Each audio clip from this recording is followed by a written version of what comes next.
Hey, welcome to the Hell Has an Exit podcast. I'm your host, Bryan Alzate. This show is not affiliated with any specific 12-step program. If you or a loved one is struggling with an addiction, please find a local 12-step meeting. If you believe you may need detox or drug treatment of any kind, please call 833-999-1877 to speak to a specialist. This show is sponsored by United Recovery Project, a state-of-the-art drug and alcohol rehab facility. You can visit our website at unitedrecoveryproject.com.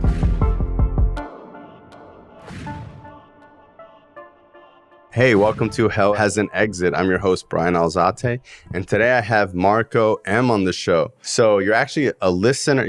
So I want to ask you, you're actually a listener of the podcast. And what's funny is that I was at Just Salads, which I love. I'm addicted to that place. It's like so simple here and easy.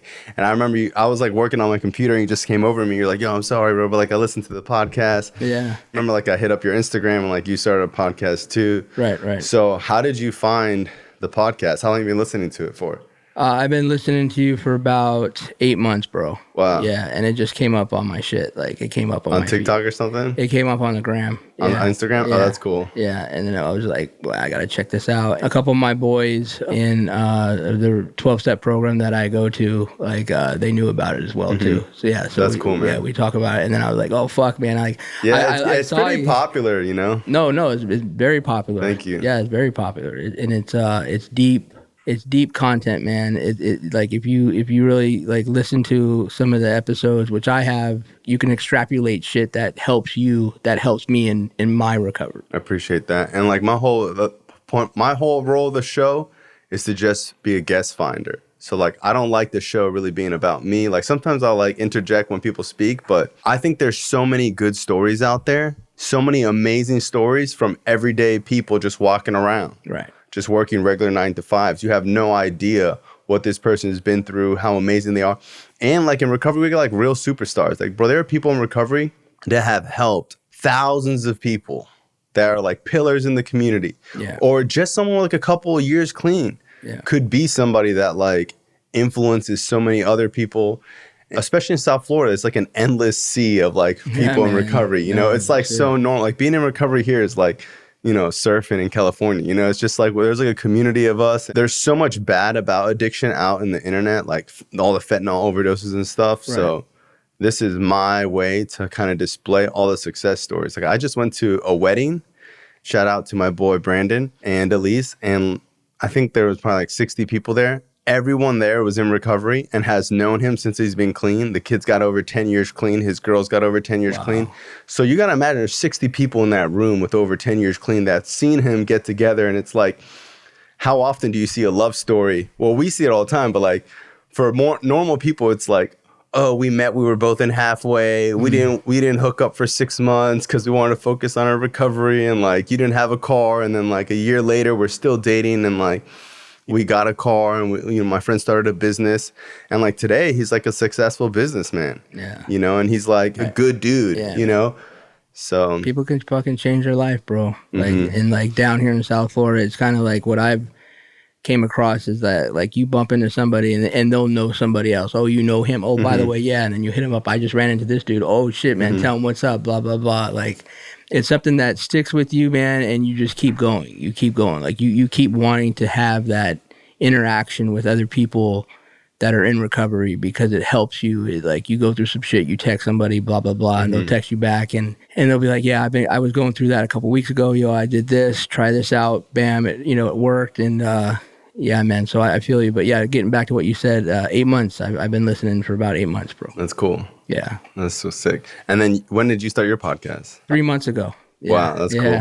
Yeah, so. Yeah, bro, like I tell people, like someone sent me someone else doing a podcast once and they're like, oh, bro, they're copying you. I'm like, I'm not like, I don't have like a monopoly on storytelling about people in recovery, you know? Like, I think like the more stories that get out there and the more content that gets pushed about recovery, because when I got clean, it was literally intervention and Dr. Drew, you know what I mean? And like, no one stayed clean. It was just a nightmare. There wasn't any recovery stories out there. And then if it was in an HBO show, it was always shown in like a dim lit room. Yeah. It was never like, bro, you go to South Florida, it looks like a comedy club. Yeah. You know what I mean? You got like 80 people in there laughing their ass off, having a good time, having fun. Yeah. All right, so where are you from and how'd you end up here? Well, I always start, I'm Marco. I'm a grateful recovering addict, born in Las Vegas. My parents got divorced when I was 5. My dad moved to San Francisco, and we stayed in Vegas, my mother and I. At 3, I started playing baseball, so that was my whole deal. Like, till college, I played baseball every day. That was my thing. I had an estranged... It's funny because like a lot of intervention shows are always like star baseball player, star musician, because like addicts are gifted, bro. We're gifted and we're obsessive compulsive. And a lot of times it works in our benefit until we find drugs and then we get clean and like we find out how to use it in our benefit again. Yeah, those are facts, man. Addicts are gifted. A lot of artists, genius people, bro. Unfortunately, I had an estranged relationship with my father. He died in active addiction, but he used to do coke and he used to drink and he used to get all fucked up and do like 6-punch, 8-punch combinations on me and pretty much knock my ass out, bro. That happened for a couple of summers and I didn't tell anybody. I hid that shit and I didn't tell anybody about it. What happened was, kind of fast forward, through high school, I never used any drugs. I drank, but I never used any drugs. I was all about baseball, being an athlete, training daily. When I was 22 years old, I still was in Las Vegas. I started, I'm a chef by trade, so I started a 5-year apprentice sous chef program at this hotel in Las Vegas. And my roommate, his sister came by the house one day. We used to drink and smoke weed with her. So when I stopped playing baseball, the drinking and the smoking weed really like started. And she brought speed over one day. And I got really sick. I tried it and I got really sick. And then the next day I tried it again and I was hooked. So it's like I stopped playing for like 19 years of baseball. And then all of a sudden speed came in and I was hooked off the bat. So like, because like in Florida, there's not a lot of speed. So like we're talking meth. Yeah, meth / ice, like down in the West Coast. That's what they were calling it, right? Homemade shit, right? Garbage under your sink bullshit. Highly, highly, highly addictive. It's like rat poison, to be honest with you. Yeah. I was immersed in this culinary, and by the way, I just want to put this out there that, in this culture of being a chef, like there are a lot of people that don't use drugs and don't drink. But by choice, I made that choice. All right. So I just want to put that out there. It's not like every chef is like this, it's totally not like that. Yeah. But I immersed myself in this lifestyle, and a lot of the dudes that I hung out with, a lot of the cooks and the chefs were doing some type of drugs, mostly like coke, speed, or popping like opiates. I actually worked for this famous chef in Vegas, and he asked me to go to New York. I figured, you know what, man, I'm going to turn my life around. I'm going to quit this shit, and I'm going to go to New York, and I'm going to get straight. And I didn't think I had a problem, to be honest with you. I never thought it like back then I had a problem. I went to New York, and I'm working in 2-3-star restaurants in Manhattan. It just followed me, and it was cocaine. I just started using cocaine, and it was on a daily basis at work.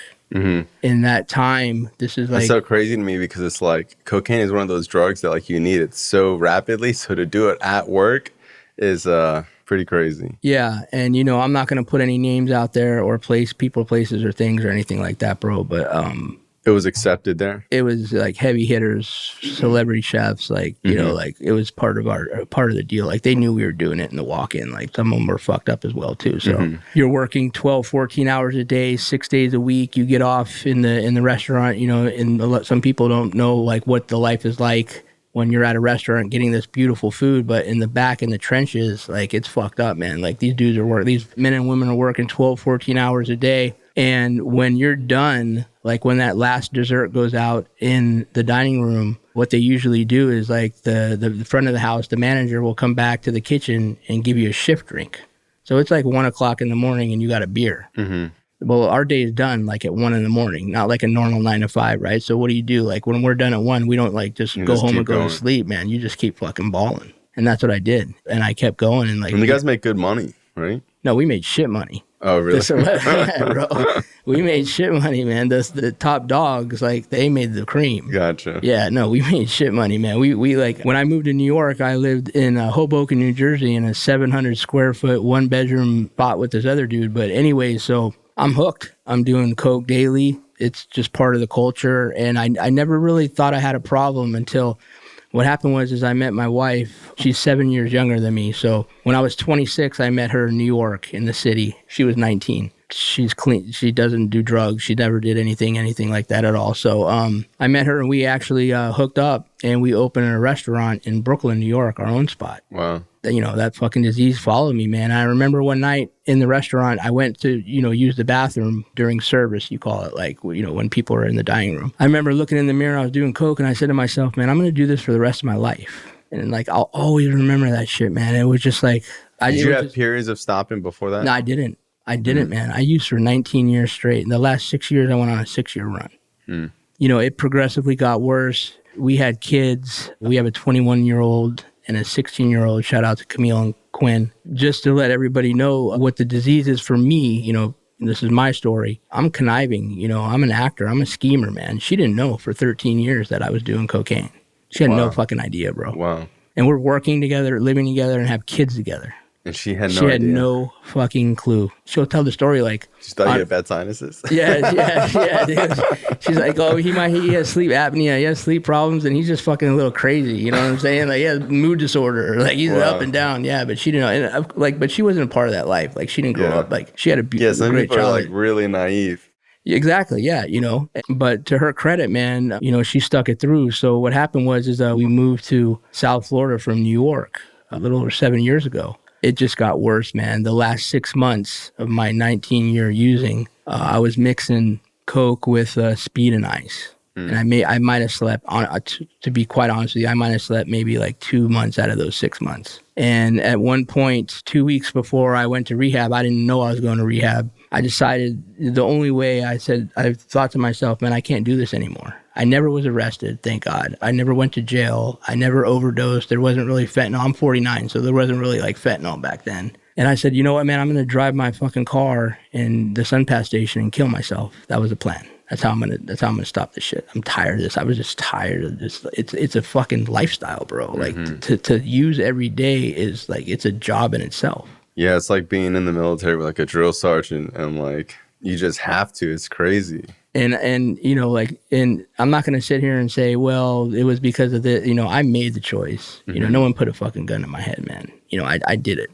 I own it. Yeah, and I think that's important because when you go to meetings and you meet other recovering addicts, like that's everyone's story. Like, I wasn't a victim. And before coming to meetings or like my family talking about meetings, they would think that admitting you're an addict is like having a victim mentality and not taking accountability. But it's the opposite. Like getting clean is actually, holding yourself accountable and not putting the blame on anybody. Right. Because it's like, after you turn 18, like, dude, whatever happened to you as a kid, yeah, that might have had an effect. But you continuously made those decisions instead of getting help. Right. It's like, bro, if you're an adult, you have trauma. You know what I mean? So like, instead of fixing those issues and seeing a therapist or doing the things you got to do or talking about it, like, just do what's comfortable. Yeah. And you just, what I did is I just put that shit down, man. I held it. So what happened was that, I didn't have the balls to kill myself, obviously. I'm sitting here in front of you, right? I was living in Jupiter, and I was a corporate executive chef of a catering company in Miami, so I was commuting daily from Jupiter to Miami, bro. And I might have slept an hour or 2 hours. I have no idea. And I came home to Jupiter one day, and I just crashed for like 8 days. And on the second day, my kids were like, what the fuck? And my wife came in, she's like, what the fuck is wrong with you? And I looked at her and I said, I'm addicted to cocaine. And she's like, what? How long? And I told her, 13 years. I've been using for 19 years. She left the room. I told her the whole plan too. I was going to kill myself. She left the room. She came back in. We went and saw a psychiatrist. And I didn't tell the psychiatrist, it was just, I went and sat with the psychiatrist. So I'm obviously I'm bullshitting and manipulating him, right? I'm not telling him I'm a fucking drug addict. I said I had some mental issues. So he Baker acted me. Oh, really? Yeah, straight Baker acted me, man. You told him, did you tell him you're suicidal? Yeah, no, I said, I want to kill myself, man. I want some meds. And he's like, oh, really? And he's like, hold on. And 30 minutes later, he came back in. Bam. Were you mad at him? Yeah, I was fucking pissed, bro. I was so pissed, man, because I had to go to JFK. Yeah, because straight to JFK, dude. Really? Yeah. Yeah, because a lot of times you're like, this is a safe place. But that's the one thing that it's not a safe place. No, man. Because I was so out of my mind, too, man. I didn't know. I was just thinking about, getting Adderall, like whatever he was gonna give me. You know, when I got Baker acted, I remember them being like that. They told me that they were gonna Baker act me, and they're like, "You're gonna hate us." And deep down, I was like, "Thank God." Oh, really? Like, that's how I felt, bro. When I went to treatment and I got, it was actually like a Marchman act. It was like a voluntary, your family, your family does it. Right. I was like, so at least somebody's doing something. Because I was so young, people would always be like, well, we don't want this to go on your record. We don't want you to miss school. So, like, I was used to people not taking me seriously, or I would just bullshit them. And I remember when they, like, were like, dude, you're going away. I was like, please. I was ready. I was like, nice. It felt good that someone was actually taking it seriously, and I wasn't able to. Because when people wouldn't do anything, I'd be like, are you guys retarded? You know? Yeah, right. I would tell my parents that I drank too much Red Bull and had some caffeine pills. And my parents were like, okay. And then I'd go to my room like, how do they believe that? Right.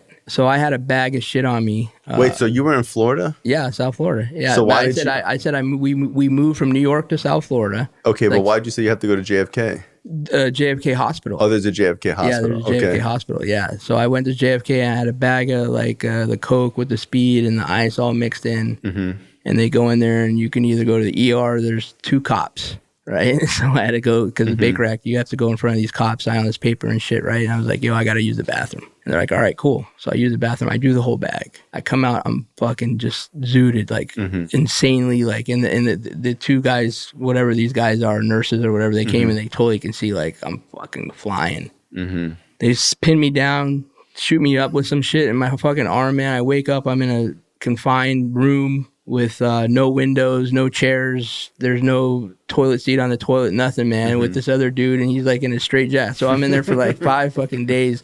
They're giving me all these pills, man. I get out. I go back to the psychiatrist, and I was like, listen, man, I need help. He's like, what, that didn't help you? I'm like, man, I've been doing cocaine for 19 years, bro. I need help, man. I don't know. I want to kill myself.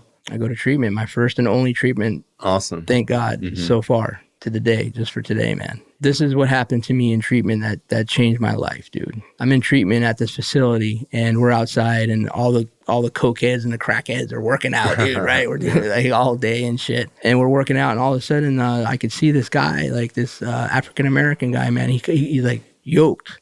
And he's walking outside to us, and I could totally, tell he's not a patient. And he's like, hey, Marco, man, can I talk to you for a second? And it was Vance Johnson. I don't know if you know who Vance Johnson was, a former, very famous wide receiver for the Denver Broncos. He was one of the 3 amigos. Okay. I'm not a sports guy. Yeah, but no, he's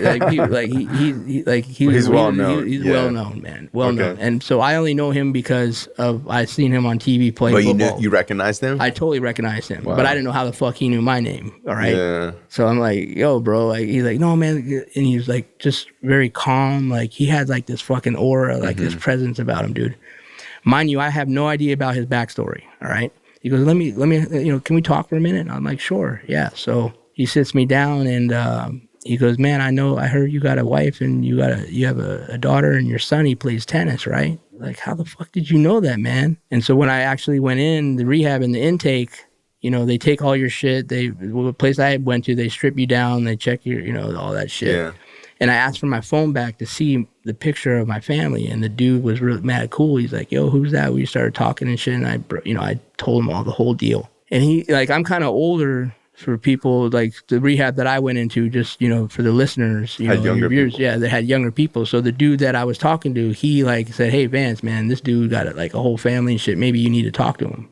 That's how Vance knew my name. He worked there. Yeah, he worked there. Well, he was part of, I'll get into that. Yeah. So Vance tells me, he goes, I want to talk to you about something. I want to talk to you about your kingdom. And he's like, you believe in God? And I was like, fuck, I don't know, man. I grew up Catholic, but look where I'm at right now, man. Like, how the fuck, He goes, you're the king of your kingdom. You got a queen, your wife, and you have these beautiful seeds, and you're letting the disease of addiction, man, come and fucking slaughter them, rape them, kill them. You're letting that whole motherfucker kill your whole fucking kingdom, bro. And you don't even see it, man. You're killing your family. That shit, dude, bro, Bryan, man, that shit fucking like wrecked me, dude. Like that, like I never realized like what I was doing to them, man. And I never realized that I was the culprit. I never wanted to be like my father, dude. Like, but I loved him. I was like emulating the man, and I didn't even grow up with him. And he died in active addiction. And so Vance is like, you can change this shit. He goes, you gotta fucking, and he didn't cuss, but he's like, you could change this. He goes, you gotta say a prayer, man. You gotta look up to the sky, man. You gotta say, God,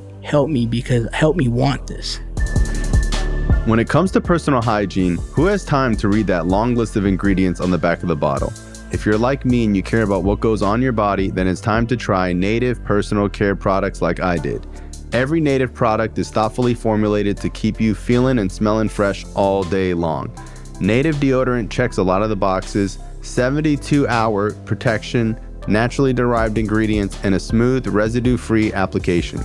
Native also offers a variety of scents, with new and limited edition scents being released all the time. When you use Native, you will smell amazing all day long thanks to their long-lasting scents. Want to smell spicy and woodsy or clean and fresh? Native has a scent option for everyone. Toasted marshmallows is my favorite. When you visit their site, you can discover all their fresh scents and maybe even try out one of their body washes while you're at it. Smell and feel fresh all day long with Native. Get 20% off your first order by going to nativedeo.com/exit or use promo code EXIT at checkout. That's nativedeo.com/exit or use promo code EXIT at checkout for 20% off your first order. Make me see the light. Bro, I had no idea about the fellowship that I'm in now. Okay. He took my number down. I took his number down, man. I thanked him. I was crying, man. Like, just so happens that he's in recovery and he was 2 years clean. I'm not going to tell his whole story, but that's how he was working with, for that facility, for that rehab. You know what I'm saying? So I had a fucking intervention, dude, in rehab. And that was like day 3 in rehab. And they had that fucking night, bro, they had a meeting, one of the 12-step meetings in there. And my boy said, hey, man, let's check out this meeting. I was like, all right, cool. And I went in the meeting, man, and I never been in a meeting before. I heard of meetings. I had no idea about this fellowship. There was 2 guys. There was a guy that was holding the meeting and a speaker. They had one of the books. The speaker just basically told my whole fucking story, man. And I was just like, I need to change. I want this. So after the meeting, I went up to him and I was like, hey, man, Marco, I don't know what to do. And he was like, bro, this is my book. Some dude in rehab gave me this book. I'm giving this shit to you, man. And I don't read. I read now, but I don't read. I read that book in 2 days. Wow. And from that day, man, I've stayed clean one day at a time, bro. That was my God moment, man. That really opened my eyes to see that I personally can change this disease and this mindset and this thinking, man, and get spiritual. And I got out of rehab and I went to IOP for 3 months, 12 hours a week. And I couldn't work. I'm a chef by trade. So I was a private chef then. I basically did 270 meetings in 90 days. I got a sponsor. Just like the people listening, I have so many people that are like, dude, I want to get clean, but I just can't take off of work. Oh, I have family. Oh, you don't understand. I got kids. Bro, my boy, dude, I've known this guy since I've been clean. He used to have more clean time than me. He's been in and out. And when he gets clean, he's super successful. He does so well. And then he just blows it all and loses it all. And then he rebuilds it. Dude, he was desperate the other day. And I was like, bro, just go do rehab. If you have insurance, bro, and you have the ability to go to rehab, you need to take advantage of that. Yeah. And if you can't, go to Salvation Army. If you can't go there, just go to a halfway. Yeah. Don't do anything else but recovery for a long time, as long as you can.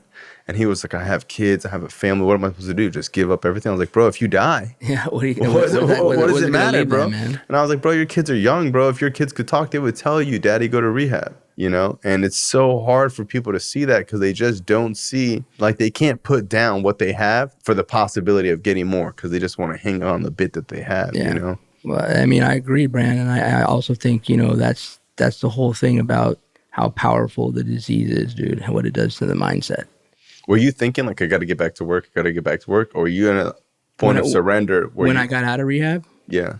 No, bro. I wasn't even about work. I was, I remember the second day out of rehab, I was in front of our place and I called my wife. She was at work and I was like, hey, I need to go back in rehab.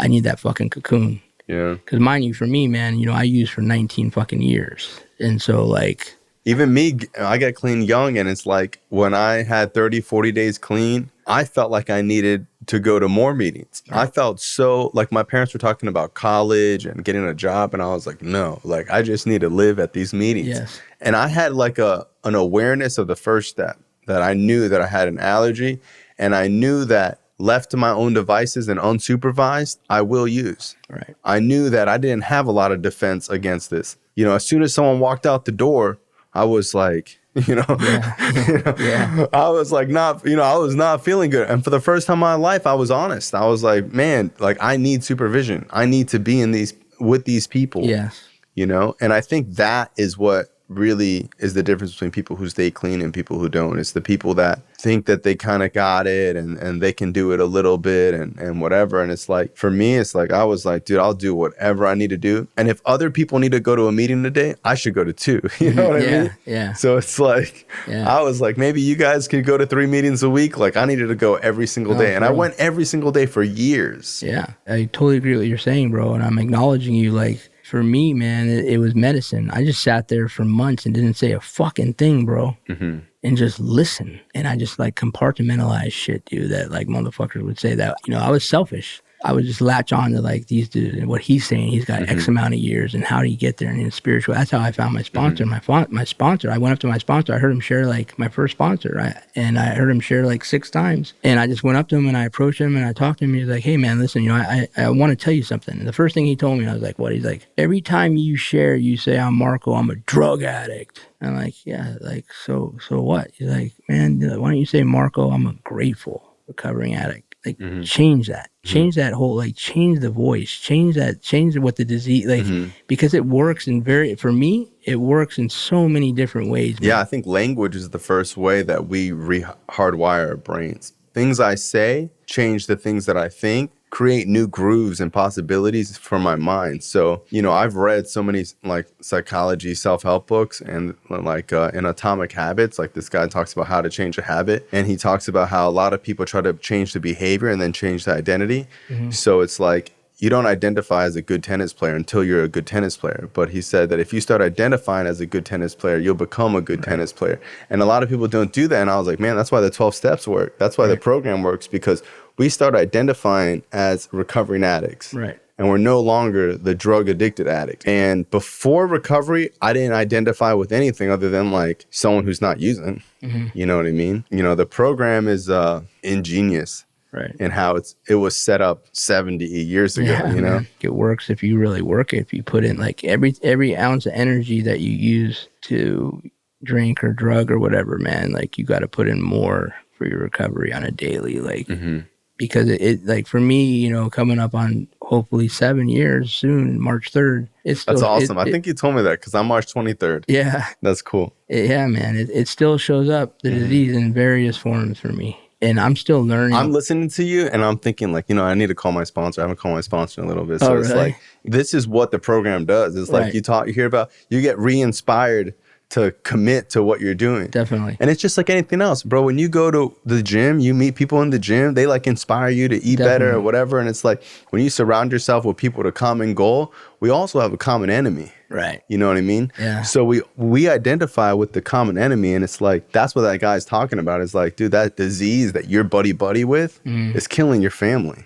Right. So now you're like, damn, he's true. Like, this isn't my friend. This isn't a comfort thing. This is something trying to harm me and harming my family. Right. You know, and then that's when we have that separation.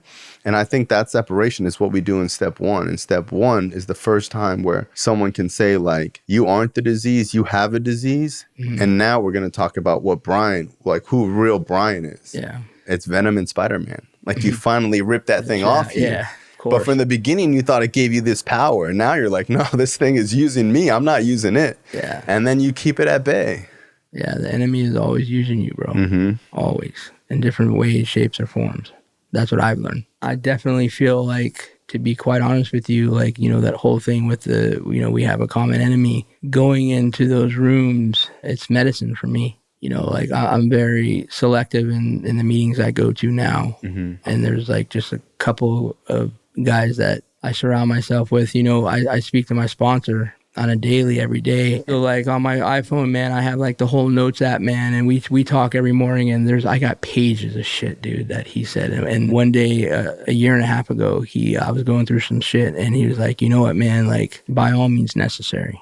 It's true. It's true. Yeah. And I was like, what? And he's like, I'll talk to you tomorrow. And I was like, all right, cool. And so I just sat on that all day. And he's like, man, he's totally right, man. And that's how like I came up, you know, I was like, it's one day I was like, you know, I want to give back, you know, I'm going to start this podcast and call it By All Means Necessary. Oh, that's cool. That's why it's BAM. Yeah. Okay. So the name of your podcast is BAM Recovery? It's By All Means Necessary, Real Recovery Talk. But like on the gram, it's BAM. I only could get the BAMN. BAM. Okay. Yeah. BAMN. That's cool. Yeah. Because it's like, someone messaged me the other day and they were like, hey, I have an ex-boyfriend who's using and he tried to get clean and he can't get clean. So he's stuck on, I think he was like on methadone or Suboxone. And he says every time he tries to get off, he can't, and he doesn't like going to meetings. And he just got like staph infection or something, like MRSA or something. So I was like, that's all bullshit. Like if the program works, doesn't matter if you like it or not. People don't like chemo. They fucking do chemo. Yeah. There's a lot of shit I don't like. Who said you had to like it? You know what I mean? It's like, if you don't want to do it, then keep getting fucking staph and MRSA and be addicted to pills. Like if you think you have a better way to do it on your own, then go do it on your own. Right. Oh, you're 40 years old and you haven't been able to do it on your own? Well, why don't you fucking listen to someone who has done it on their own and goes to meetings, and obviously what they're doing is working.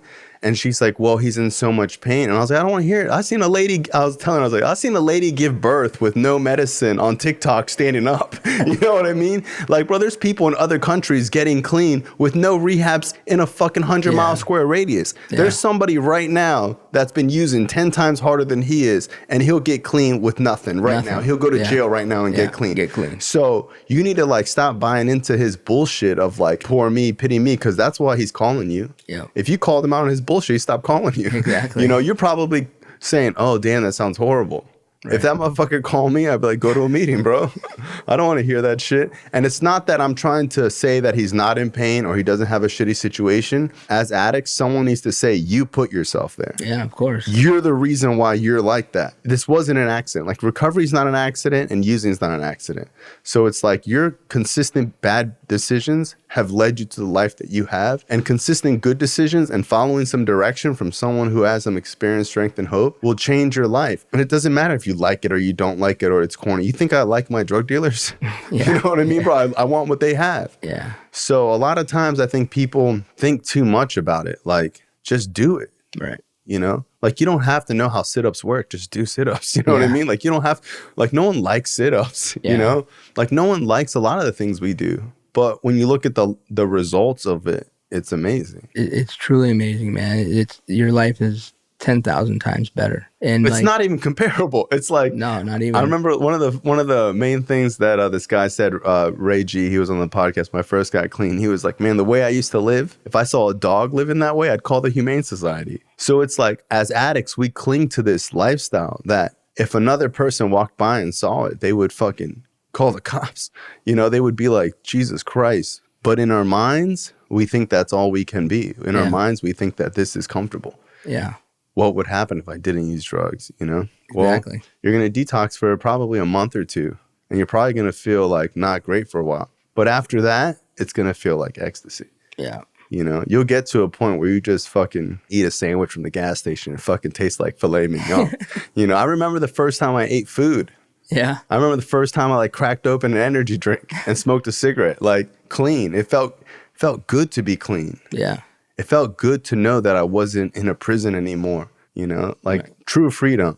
Most definitely, man. Yeah. And it's also too like training hard, getting that like good dopamine, you know, that's a whole nother level, man. That's a whole different also mindset too, like eating clean and training and running. Dude, when I first got clean, that's like one of the first things I did was got some little running shoes. I got a little bicycle and it just felt good to be a part of the world. Yeah. Because when you're using, you see people on bikes and you see people with their family, and you're just like, motherfucker. You like hate them. Yeah, I hate them motherfuckers. Yeah. What the fuck's wrong with them? You see someone smiling on a bike, you're like, loser. Yeah, they're bullshit. They're lying. They're faking. They're acting. Yeah, or you think like, for me, like I was so against it. I thought like society was corny. I was like, guys go to work, But like the reality is that you might have a shitty job, but when you're grateful, you love that little shitty. Like I loved all my little shitty jobs. Mm. I loved fucking my first couple years clean when I had nothing. I was just so grateful I couldn't even, it was like, I could pinch myself like I was dreaming. Mm-hmm. I was doing shit that I never done, and it would be the most simplest shit. I remember the first time I got ice cream on the beach.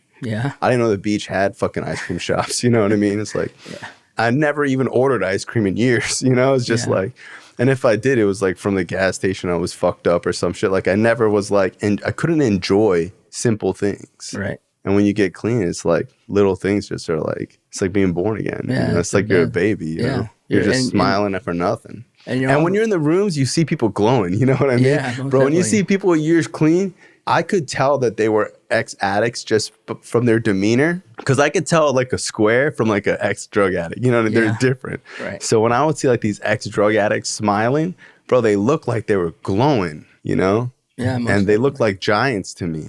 Supernatural people. Yeah, most definitely. It was for me. It was like a whole world that it blew my mind. Meetings for me is like medicine. It really is, man. Like it really, you get in there and you think that you got something wrong, or you think that you're going through some shit, man. You're gonna hear something that you're like, wow, like how are they staying clean? Mm-hmm. And they break it down, and you like look at yourself and be like, all right, man, like it's not that bad. Like I might have had a reservation, or I might have this reservation, or I might think like, man, I don't think I can get through like today or something like that. If you keep going and keep listening, man, you just keep getting information, and it works. And it's not like motivation at all. It's like-minded people with the same sickness. Mm-hmm. And the same shit, and they're just going through different periods of their life, or the different parts of their recovery. You'll find that like once you start gaining more recovery time, you start learning more about yourself, and you start learning like you go through different shit in life, man. Now there's death, now there's this, you lost this, you gained this, you took 3 steps forward, 2 steps back, but now you're here, and you're like, all right, man, but I'm still alive. I'm not living that fucking dirty life. I'm not miserable. Like I'm actually happy now. Like I still have this disease. And for me, it was tough, like in the beginning, to really rationalize and to tell people that I was, I had a disease of addiction. It took a little while for me to come out and tell, people. But after I got that out, I just started living. I started living free. And it was the best feeling in the world. There's a lot of freedom in like saying that you're an addict and having power over it now, because it's like for a long time, we hide that about our identity. And we're ashamed of it. And it's something we don't want to talk about.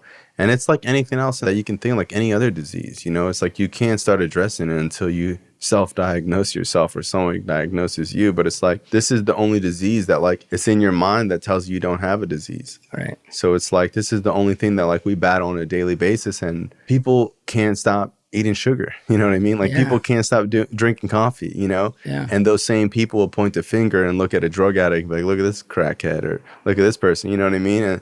And the reality is that I've seen so many people get clean that it inspires me when I see somebody like just struggle to get clean, because I know what's on the other side of it. Mm. So like when I see people struggling, I like seeing it, because for me, that's what gets you out of the struggle, is to share about it. But when someone's like 30 days clean, like, oh, it's all good, I'm just like, I don't know, you know what I mean? Like there's something going on, Yeah. I don't know, man. Like for me, recovery has just been something that I just bought into it. And I'm someone who's like skeptical. Are you? Yeah, super skeptical. Really? I don't like just fall for shit, you know what I mean? So it's like, you analyze shit before. Yeah, and like, dude, when I read the basic text, it just made so much sense to me. Yeah, right. Like, dude, I would try to find holes in it, and I would try to find like reasons why I did. I used to Google like, outcomes and like, is addiction real? And like, what's the percentage of people that stay clean or whatever? And like, on the internet, like I remember I used to go on like these forums, and even on the forums, a lot of people would talk about like the program working, and there was people that like said it didn't, but even online, there was a lot of people that were talking about how, they got clean through the 12 steps. Yeah. I remember too, bro, in rehab, like there's these dudes that, there was like their 8th, 9th, 10th, 11th, 12th fucking rehab, and we're in like group and they're like just fucking rolling their eyes, talking shit, this, blah, blah, blah. And like, this rehab, was pretty hardcore, man, to be honest with you. It was like a minimum security rehab, right? So the therapist was like, you know what, man, this is the third time I've seen you here in a year. It's like, you're not fucking getting it. Yeah.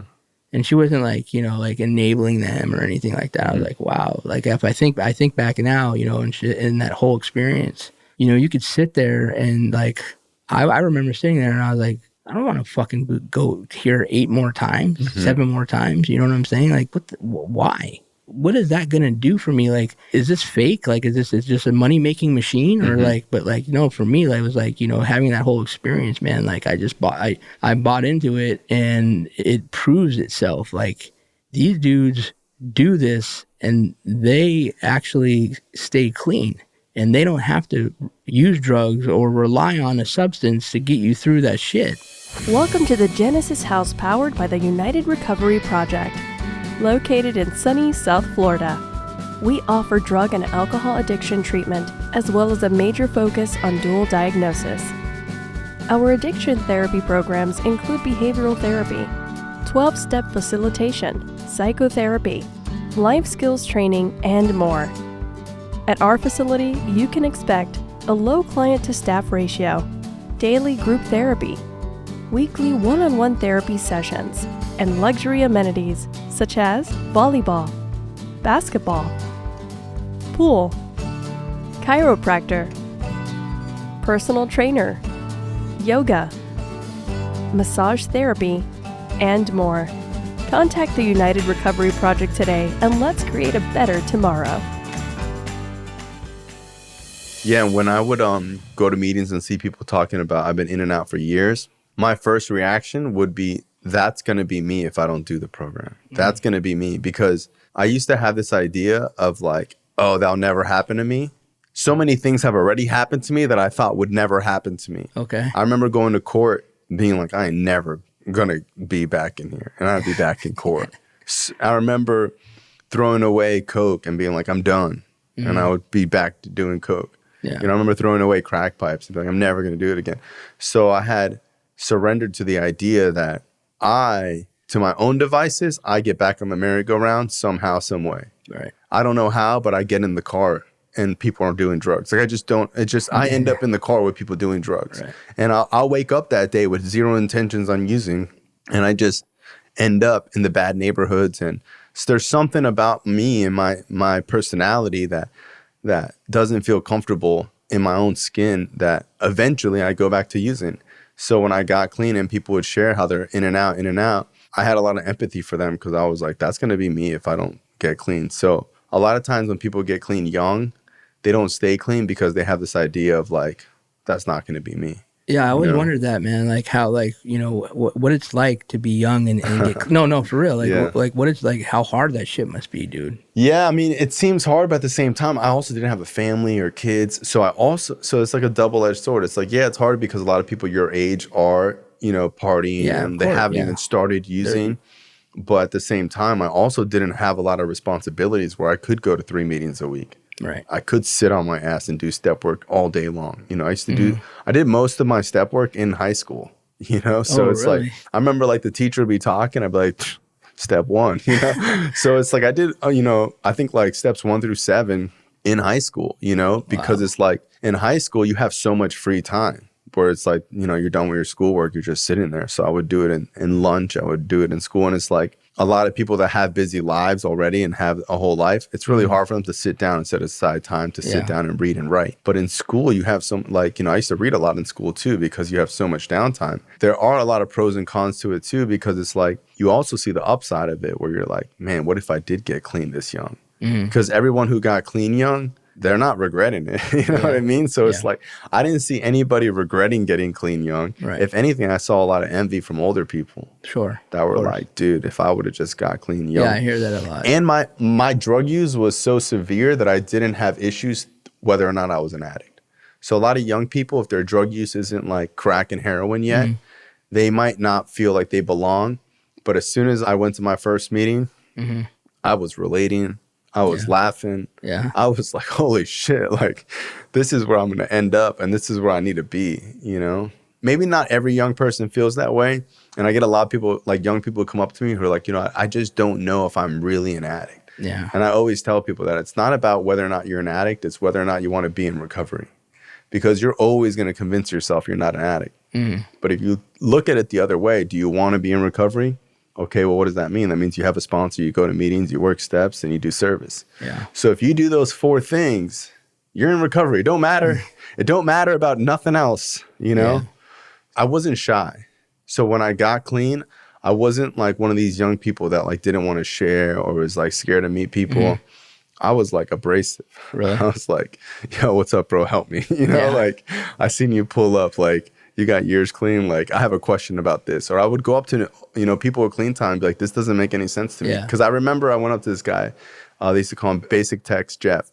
And I thought I had found something in the book that made no sense. I was like, all right, bro, if we're addicts forever, we call ourselves addicts, why does it say in the beginning of the book that the lie is dead? Once an addict, always an addict. And I was like, because if we're always addicts, then how is that a lie? And he said that was a saying they used to say back in the day. So that saying was a negative term that people used to say, once an addict, always an addict. Right. So they're talking about like the 1950s, where when someone had a drug problem, they weren't talking about helping them. They weren't talking about recovery. They weren't talking about changing. That was a saying. Right. So that's what they mean when they say the lie is dead. And then he would go into like the whole history of the 12-step program and how like the Black Panthers used to, you know, help us with meetings, and it was illegal for people to meet, and how like Jimmy K and all these people and, you know, Bill W. and how they wrote the 12 steps, and how, you know, they used to meet at people's houses and 12-step people and, you know, talk about like all this stuff. And my respect for the fellowship started to grow. Because at first I took it for granted. I was like, oh, there's a meeting over here. And he'd be like, bro, in Saudi Arabia, they're having meetings right now. Go to Saudi Arabia and tell someone you have a drug problem, bro. They'll kill you. You know? Yeah. You can't be doing drugs over there. Right. You know, they have like there's countries where there's like a 0 tolerance. And he would say like, right now they're having a meeting. And I would be blown away. I'd be like, wow. Like, I started to see how this was so big. That's like getting back to what you said, Mo, like to be like how you were abrasive and stuff like that. Like, that works. Delve in, man. I wasn't shy to get it. You know what I mean? Because it's like, I was kind of like that with using. Like, when I was using, I would see people like think that I was young. And I would be like, oh, you think like I'm like some young, you know, like, I'm bro, show them I'll run your pockets, you know, I'll rob you, you know, like I was abrasive with using, you know, you don't become a crackhead at 14 being shy.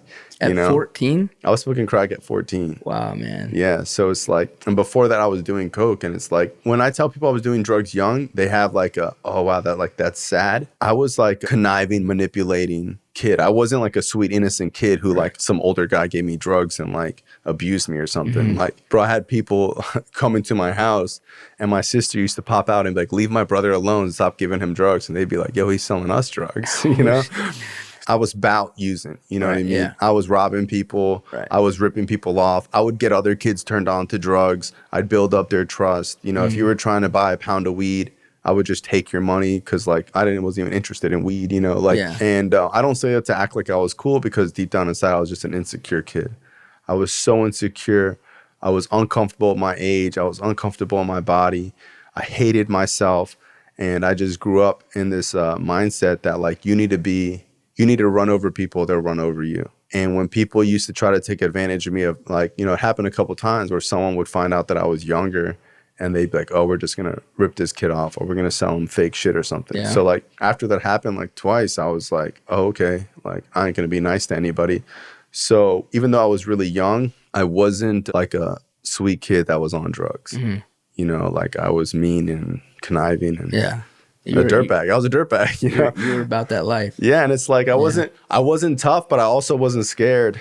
When I got clean, meetings were the first time where I didn't have to wear a mask. So this was the first place where like I cried.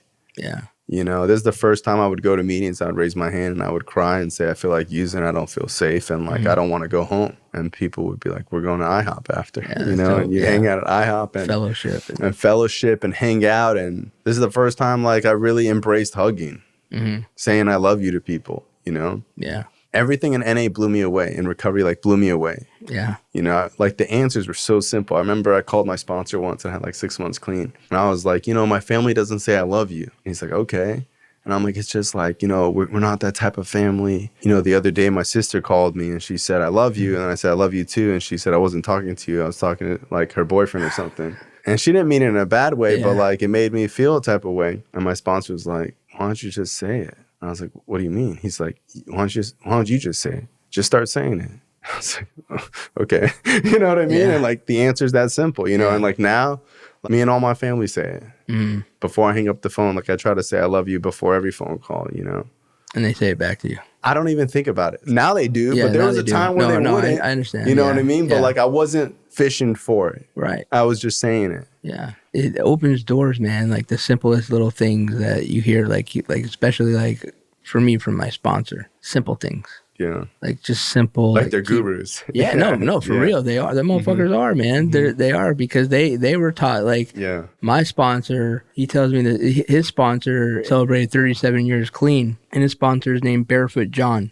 My sponsor is named Barefoot John. My sponsor tells me this story 2 years ago when I was close. I was coming up on 5 years clean and it's weird because every time I'm coming up on my anniversary, man, shit gets a little weird with me a little bit. I don't know why. It just, that's how it is. That's how I function. Yeah. I think it's your body remembering the trauma of getting clean. So I think it's like your body and brain knowing that an anniversary of like your rebirth, you know? That's true. I never thought of it like that. So I think that when you're approaching your clean date, because like your clean date 6 months away, it's whatever, it's 3 months away. Okay. It's 6 years. You start thinking about, man, what it was like, all the pain it took to get in here, to walk through those doors, you know? So like, I think your body just has like a natural response to remembering. And it's just like when someone dies, you know, when it's someone's anniversary of their death, like it starts to hit you all over again. He always says, not yet. And I was like, you know, I haven't, you know, I was on the phone with him and I was coming close to 5 years clean. And I'm like, you know, I haven't fucking relapsed. And he's like, hold on a second, man. And he's like real spiritual, like a guru, calm and stuff. His decibels never get up above whatever. And he's like, not yet. He's like, but let me tell you something. I'm like, what? He goes, you know, I had, when I had my second time around, I had 5 years clean. He said, everything I gained in 5 years, I lost in 24 hours. I relapsed. And he goes, I don't want that for you. He goes, so I relapsed for you. I was like, in 24 hours? He goes, the dope dealer had my car, gutted the whole fucking apartment, all the bank accounts in 24 hours. I smoked crack, man. Everything was gone. And he's like, you'll get through this. Call me tomorrow. Right? So I call him the next day and I was like, that after we hung up the phone, I was good. It was just like, not yet. Yeah. You know, not like. And it's like, that's the paradox of like being in recovery. It's like the people who think that relapse is possible for them don't relapse. And the people that think that it's impossible relapse. Yeah. Because it's like, you need to have that humility to know that you can fall off to stay on track. Because if you stop thinking that you can fall off, you start sliding, and before you know it, you're on the edge, and you're like, how did I get here? Right. So it's like, people always ask me, like, do you still feel like using? And I say, like, I know using is a possibility, and I don't know how it would happen, but I know a couple scenarios. You know, I stop going to meetings. I start telling myself I don't need them. I stop feeling connected to the program. I stop identifying as an addict. I start putting myself in situations that I probably wouldn't put myself in without the armor of like the identity of being in recovery. And then maybe I'm with people who are drinking. And it might take a year, it might take 2 years, but let's say I have a drink. Another scenario is, let's say I don't go to meetings for a couple of years. I feel totally fine. And boom, I have a car accident. I'm in the fucking hospital. They're asking me if I want pain meds. I say no 4, 5, 6, 7 times. Right. And then on the 8th time, I'm like, give me the pain meds. And maybe if I had a sponsor and a support group and people there to guide me through the process, I wouldn't take them. But now that I'm taking them, I kind of feel like I have nobody. And then I abuse them. And then you get home and you're staring at a bunch of pills. You abuse them, you know, and before you know it, you're using. So it's like, I've seen all the different scenarios of people that have used. In my opinion, it's just people that stop making recovery a priority. Right. Can I ask you a question? Yeah, sure. I wanted to ask you this the day that I ran into you at Just Salad, dude. I don't know if anybody's ever asked you this, but how does the podcast help your recovery? I want to say it doesn't. Okay. I want to say it doesn't because even though this is a podcast, this is still something extra. Right. So this is still something extra, not necessarily 12-step related. Right. And I feel that if I started to think that this was helping my recovery, it would become a trap. Because maybe I think that I don't need to go to meetings because I do the podcast. Right. And as much as I want to say like the podcast is great and helps me so much and it helps other people, the reality is that this does more for other people than it does for me on a recovery level. Right. On a personal level, it's rewarding. It feels good. But I don't think that there's a substitute for recovery. Right. I think recovery can only come from a 12-step type of thing. And that church, religion, volunteer work are all possible because I have focused on my recovery so much. Mm-hmm. So I always think that those things are like ancillary services for my recovery. But I think the day that I start confusing this with something recovery related is the day that I start, stop thinking that I need to do so much. Like after this, I'm thinking I might go to the 10 o'clock. You know what I mean? So it's like, for me, I don't want to be somebody I don't want to be a fat personal trainer. Right. Me training people doesn't get me in shape. If I'm not doing the push-ups, I'm just helping you do the push-ups. It ain't going to help me at all. Sure. So I think that it feels rewarding. Like, bro, when I get text messages and stuff like that, I think it's cool. And I think that I've grown to the point where I want to do things outside of recovery. Like I used to do stuff with like kids with cancer and stuff like that. And like, man, you want to talk about having gratitude? You think you have problems? It almost made me be kind of senile because it's like I couldn't deal with sponsees. Yeah. They're calling me complaining about their girlfriends. I'm like, I just left a family that, told me that, their kid has 3 months to live. There are things that I've done because I've gotten clean that I've felt interested to help people.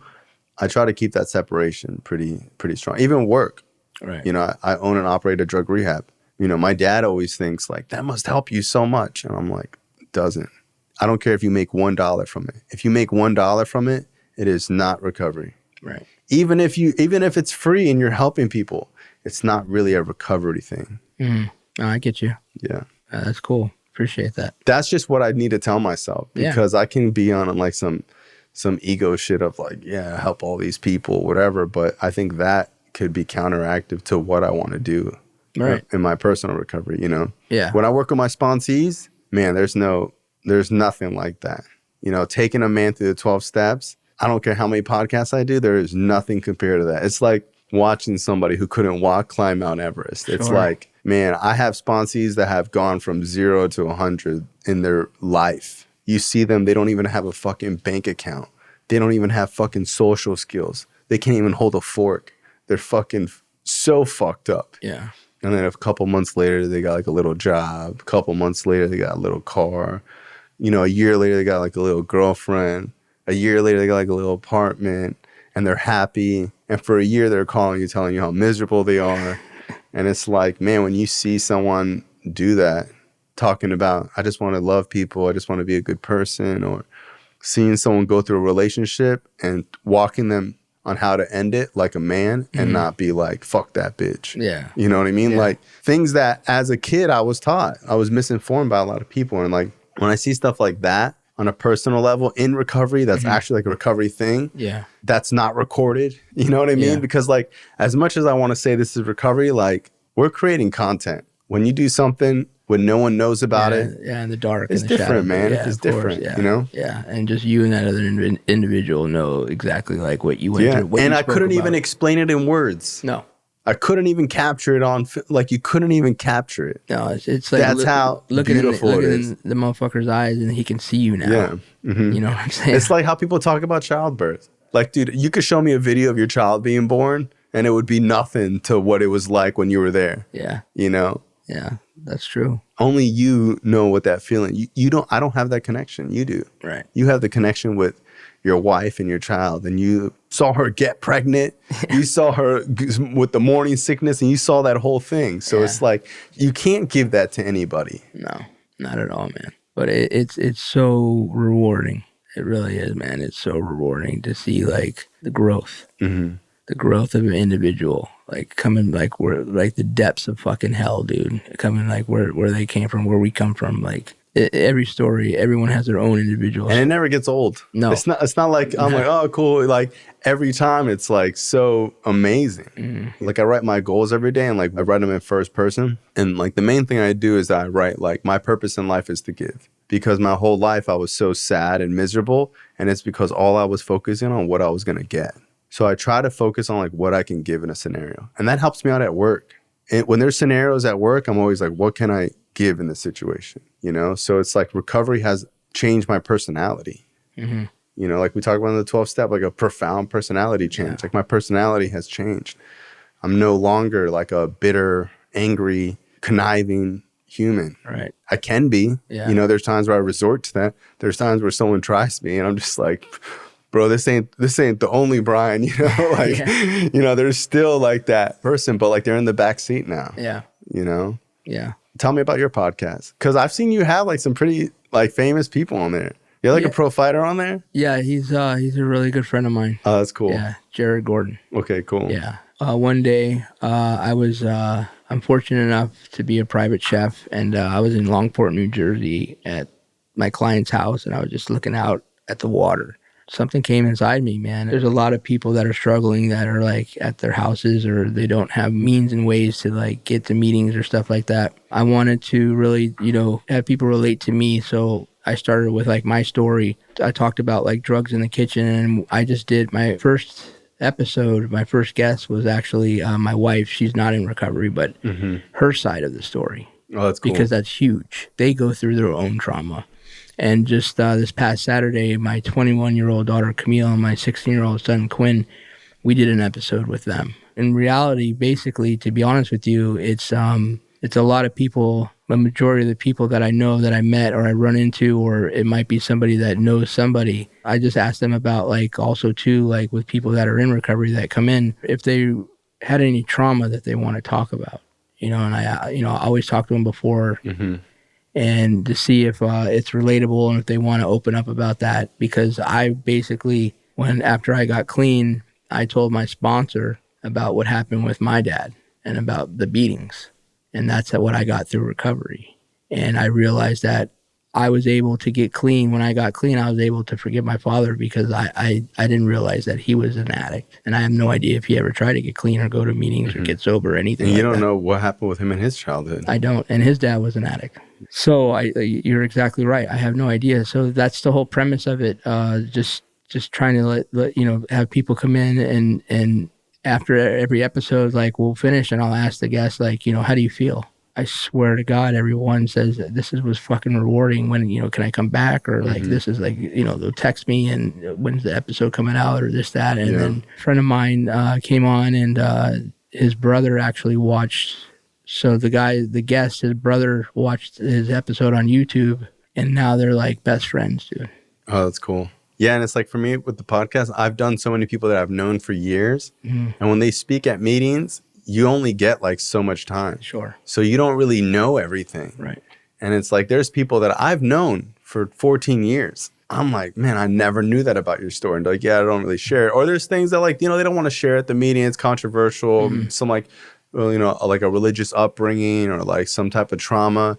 For me, it's like I get to know people more. But for me, my podcast, like what I love about it is that I get to display all the amazing people I've met throughout my life. Nice. Because most of the people on the podcast, I say like 90% of them, have literally been influential in my recovery. So for me, it's like I get to have their story like on the internet that can forever be there. That it's like, dude, this is so-and-so. This guy helped me get clean. Right. Because when I got clean, I would listen to these speaker tapes and they were like, you know, imaginary people. You would never meet them. Yeah. You know, like, you know, they are like gods, you know, and it's like on the podcast, it's like now there's so many people in my recovery that to me are such miracles that I just want like the rest of the world to meet them. Sure. You know, and it's like there was times where I would introduce these people to my parents. And my parents would be like, who the fuck is that guy? You know, and then I'd be like, dude, I'm telling you. Yeah. He's incredible. And it's like, man, when I have like the guests on the show, like it's really to pay homage to a lot of people that helped me, you know. That's dope, man. And I think one of the things that I got, the difference between me and a lot of young people is that I had such a high regard for the people with clean time. There might be rumors about them and their gambling problems and cheated on their wives, but like I never discredited how much they've done for the program, and that they keep coming and they keep opening the doors and they keep helping addicts. And, 20, 30 years later, they're still doing the thing. So I've always studied the greats. I apply that to anything I do. It's like, like I started doing jujitsu, like I'm trying to study the greats, I'm trying to like talk to like the black belts, and I'm trying to like, I want to know how they think, right? And I'm trying to do that. And like with business, like I look at the people that are like 10 years ahead of me, 20 years ahead of me in business, and just learn from them. And it's like, I learned that in recovery. Yeah, most definitely. You did, yeah. Study the greats and stay consistent. Right. And always be a student. Yeah. You always are learning from them. Yeah. Well, hey, I want to thank you for coming on the show. Bro, I appreciate it. I appreciate you, bro. Thank you so much. I'm very grateful. grateful. Be out next week. Yeah, bro. It's good seeing you. All right, you too.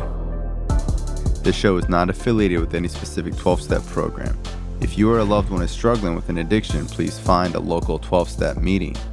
If you believe you may need detox or drug treatment of any kind, please call 833-999-1877 to speak to a specialist. The show is sponsored by United Recovery Project, a state-of-the-art drug and alcohol rehab facility. You can visit our website at unitedrecoveryproject.com.